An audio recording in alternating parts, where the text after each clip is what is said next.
नमस्कार, स्वागत है आपका अपने यूट्यूब चैनल बी एजुकेटर में। बात करेंगे बीएड प्राइमरी से बाहर। देखिए आदेश 68,500 आरक्षण मामला अपडेट। 60 से कम वाले अभ्यर्थियों को नौकरी संभव, इन्हीं बिंदुओं पे बात करेंगे। वीडियो स्टार्ट करने से पहले अगर आपको लगता है कि चैनल के माध्यम से आपके राइट्स के लिए आपकी हक की आवाज़ को उठाया जाता है और शिक्षक भर्ती से संबंधित ऑथेंटिक अपडेट आप तक पहुंचाई जाती है तो निसंकोच आपको चैनल से जुड़ जाना चाहिए। टाइम वेस्ट ना करते हुए हम बिंदुओं पे बात करेंगे। सबसे पहले हम बात करेंगे बीएड प्राइमरी से बाहर। तो बीएड अब प्राइमरी से बाहर जो है उसके लिए खतरे की घंटी बज चुकी है। राजस्थान हाई कोर्ट ने जो है साफ तौर पर ये आदेश दिया है कि राजस्थान में जो है बीएड प्राइमरी लेवल के लिए मान नहीं है। जब ये ऑर्डर राजस्थान हाई कोर्ट ने दिया तो इस ऑर्डर को जो है सुप्रीम कोर्ट में चैलेंज किया गया। सुप्रीम कोर्ट में अभी तक इसकी हियरिंग चल रही है, लेकिन राजस्थान हाई कोर्ट ने जो ऑर्डर दिया उस पर किसी भी प्रकार की कोई स्टे नहीं है। तो कहीं ना कहीं ये ऑर्डर बहुत ही ज़्यादा मजबूत है। उसी को बैकग्राउंड बनाते हुए अब यूपी में भी जो बीटीसी ट्रेनीज है उनके द्वारा जो है बीएड को बार करने के लिए केस फाइल किया गया। और जो है जब टेट का रिजल्ट क्लियर हुआ तो नीचे जो है कुछ डिक्लेयर किया गया था, यानी कि साफ तौर पर निर्देश किया गया था कि बीएड अभ्यर्थियों का जो रिजल्ट होगा वो जो याचिका रिट नंबर दिया था उसके अधीन होगा।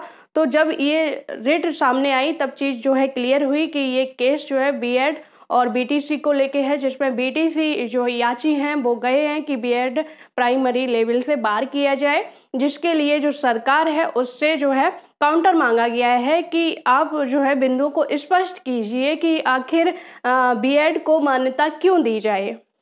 यूपी टेट का जो है रिजल्ट कल डिक्लेयर हुआ और जब रिजल्ट डिक्लेयर हुआ तो ये चीज़ें निर्देश नीचे दिया गया था। नो डीएलएड प्रशिक्षणधारी अभ्यर्थियों का परीक्षा फल शासनादेश दिनांक 25/10/2021 के निर्देशानुसार याचिका संख्या 14812/2021 संदीप मिश्रा व 4 अन्य बनाम उत्तर प्रदेश राज्य व अन्य में पारित माननीय उच्च न्यायालय के आदेश दिनांक 22/10/2021 के विरुद्ध विभाग द्वारा योजित की जाने वाली विशेष अपील में पारित अंतिम निर्णय के अनुसार घोषित किया जाएगा। यानी कि नोइस डीएलएड का भी जो रिजल्ट वो इस याचिका के अधीन होगा जो इसमें नंबर दिया गया है।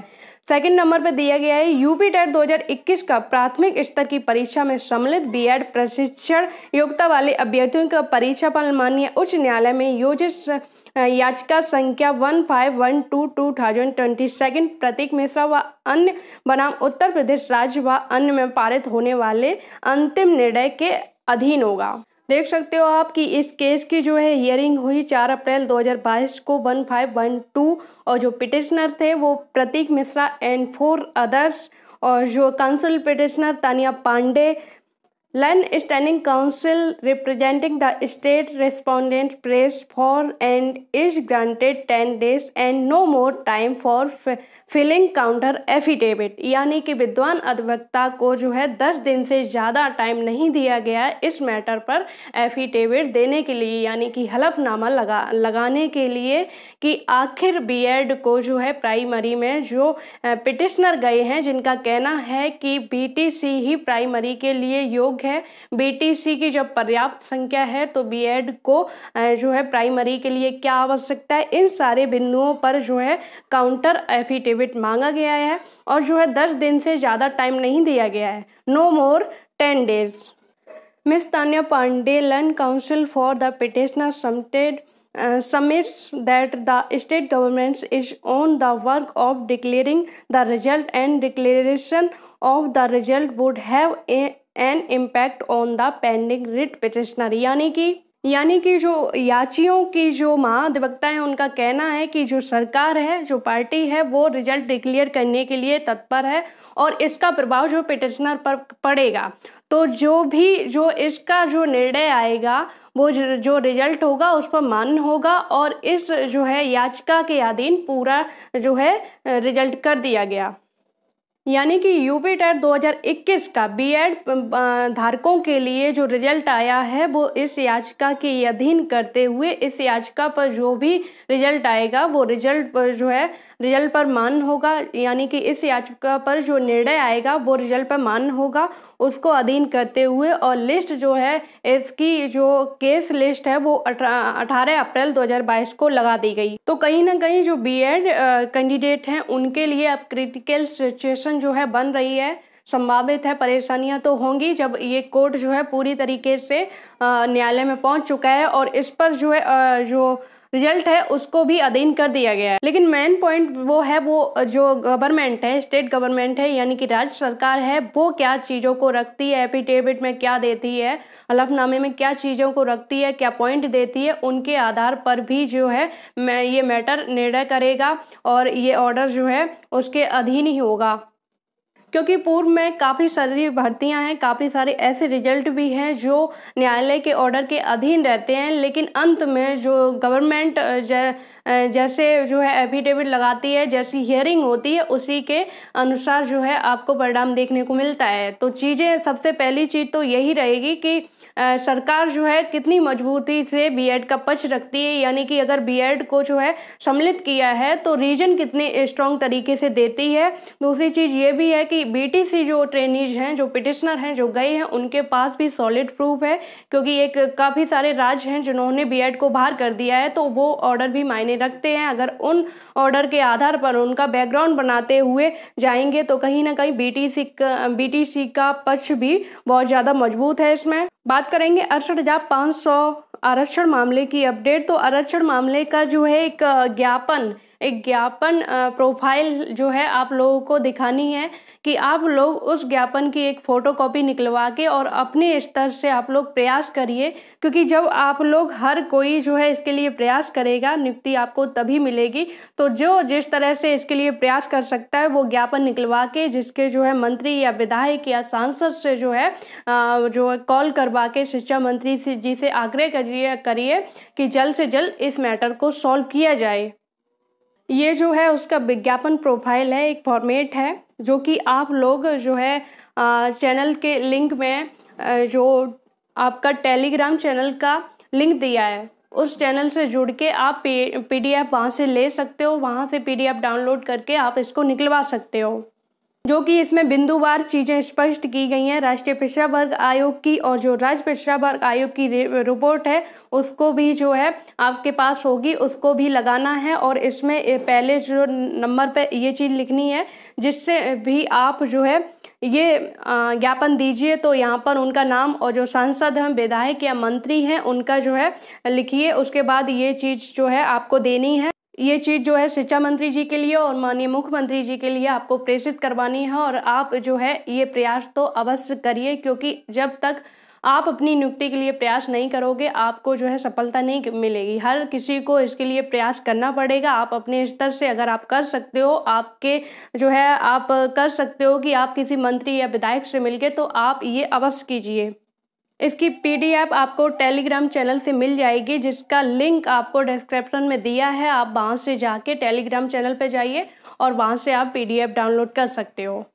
वहाँ पर आपकी दोनों राज्य पिछड़ा वर्ग आयोग की रिपोर्ट भी की पीडीएफ आपको मिल जाएगी और राष्ट्रीय पिछड़ा वर्ग आयोग की रिपोर्ट की भी पीडीएफ आपको मिल जाएगी, जो कि आपके पास होनी चाहिए। बात करेंगे 60 से कम वाले अभ्यर्थियों को नौकरी संभव। तो जब से ये रिपोर्ट जो है आई है, रिपोर्ट आप समझ लीजिए कि उन्हीं कैंडिडेट का इसको लाभ मिलेगा, इसका लाभ मिलेगा जिनके 60 से 66 तक नंबर होंगे, ठीक है। और वो ओबीसी, PS6, भूतपूर्व सैनिक और स्वतंत्रता सेनानी से जो है आरक्षण वर्ग की श्रेणी से जो है बिलोंग करते होंगे, उन्हीं को इसका लाभ मिलेगा। अन्यथा और कोई कैंडिडेट है उसका लाभ नहीं मिलेगा। अब आप लोगों के द्वारा ही किसी एक का जो है कमेंट किया गया है कि उनके 59 मार्क्स हैं और ऐसी कैटेगरी से जो है बिलोंग करते हैं ये। तो इनका कहना है कि क्या जो है इनको इसमें जो रिपोर्ट आई है, यानी कि आरक्षण जो है आरक्षण मामले में इनको नियुक्ति मिल सकती है। तो पहली बात तो आप कंडीशन समझिए कि आरक्षण मामले की जो रिपोर्ट आई है वो सिर्फ ओबीसी कैंडिडेट के लिए, PS6, भूतपूर्व सैनिक और स्वतंत्रता सेनानियों के लिए है।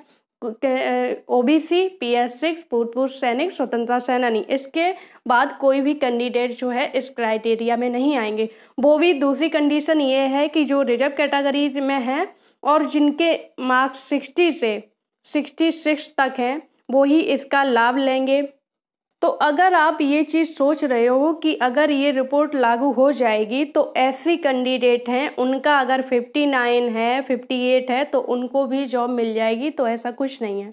ठीक है, आप ये चीज़ जो है एक गलतफहमी है, ऐसा नहीं होगा, क्योंकि उसके लिए पहली बात आपको 60 मार्क्स चाहिए। दूसरी चीज़ कि 60 मार्क्स अगर आपके खुद ब खुद होंगे तो आपको इस आरक्षण की आवश्यकता नहीं पड़ेगी, क्योंकि ऐसी कैंडिडेट के लिए ऑलरेडी 60 मार्क्स पर जो है उनको नियुक्ति दी गई है, यानी कि 60 मार्क्स, क्योंकि पास होने के लिए जो SC कैंडिडेट हैं उनको 60 नंबर चाहिए, और जब 60 नंबर आ जाएंगे और वो मेरिट में आ जाएंगे तो उनको इस जो है रिपोर्ट की आवश्यकता नहीं पड़ेगी, उनको आरक्षण पहले ही मिल चुका है। आरक्षण तो सिर्फ जो है जो पिछड़ा वर्ग है और PS6 है, भूतपूर्व सैनिक है, इनको नहीं मिला है, तो इनको इसका लाभ दिया जाएगा। ऐसे कैंडिडेट हैं उनको ऑलरेडी आरक्षण दिया गया है, तो जो है 60 मार्क्स जिनके भी होंगे वो ऑलरेडी जॉब कर रहे होंगे। आपका 59 नंबर है तो आपके पास ऑप्शन है कि आप 1 नंबर से रह रहे हो, आपको चाहिए कि अभी तक आप 1 नंबर से रुक रहे थे तो कहीं ना कहीं आपने गलती की, आपको इसके लिए रीचेकिंग के लिए अवश्य डालना चाहिए था, क्योंकि 68,500 में अभी तक इसकी रीचेकिंग कॉपी हो रही है। दोबारा कॉपियाँ चेक होती हैं, एक बार नहीं, 2 बार नहीं, 3-4 बार कॉपियाँ चेक होती हैं। कभी 1 नंबर बढ़ता है, कभी 2 नंबर भी बढ़ता है, कभी 4 नंबर बढ़ते हैं। तो आप 1 नंबर से रुक रहे थे, अगर आपका 60 नंबर हो जाता, आप ऐसी कैंडिडेट से थे तो आपकी अभी तक जो है जॉब पक्की थी। दूसरी चीज़ ये है कि अगर आप ये इस रिपोर्ट से 5% वाले मामले में जो है आप उम्मीद कर रहे हो तो आपको इसमें जॉब नहीं मिलेगी। आपको जो है कोर्ट में शरण लेनी पड़ेगी, आप अपनी रीचेकिंग कॉपी करा सकते हो। भाई 1 नंबर का सवाल है, हो सकता है कि आपको याद ना हो कि आपने कहाँ मिस्टेक की है, क्या चीज़ की है, तो आप 1 नंबर जो है के लिए आप अपनी फिर से कॉपी चेक करवा सकते हो सकता है कि जो है नंबर कुछ बढ़ जाए आपके, और अभी तक जो है इसके लिए 68,500 में रीचेकिंग कॉपी हो रही है, तो आपको उसके लिए सहारा लेना पड़ेगा। दूसरी चीज़, आपके पास प्रूफ भी होने चाहिए कि आपने कौन कौन से क्वेश्चन अटेम्प्ट किए हैं, उसी के आधार पर आप जो है कोर्ट में जा सकते हो।